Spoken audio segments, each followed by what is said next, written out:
Перед началом просмотра обязательно поставьте лайк и оставьте свой комментарий. Они нам очень важны.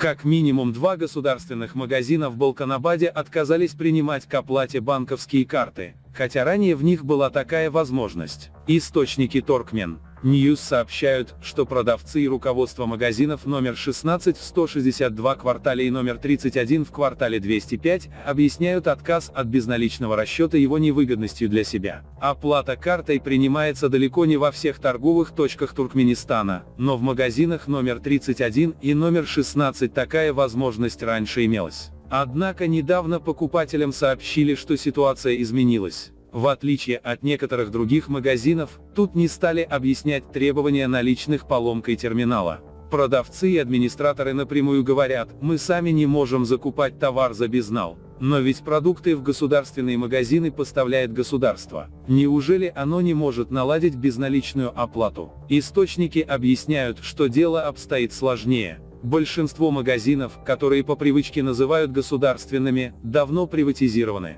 Но там сохранены прилавки для товаров, которые должны продаваться населению по фиксированной госцене. По некоторым данным, иногда власти не поставляют продукты на эти прилавки, а требуют, чтобы частные владельцы сами изыскивали возможность обеспечить часть покупателей дешевым сахаром, окорочками и другими продуктами питания. Конечно, эту практику вряд ли можно назвать повсеместной. Точно известно, например, что хлопковое масло производится на государственных маслоэкспеллерных заводах и централизованно поступает в торговую сеть через Министерство торговли. Однако в то, что подобное иногда случается, можно поверить. В конце концов, даже на базарах чиновники иногда в принудительном порядке заставляют торговцев-частников снизить цены на мясо или на иные товары.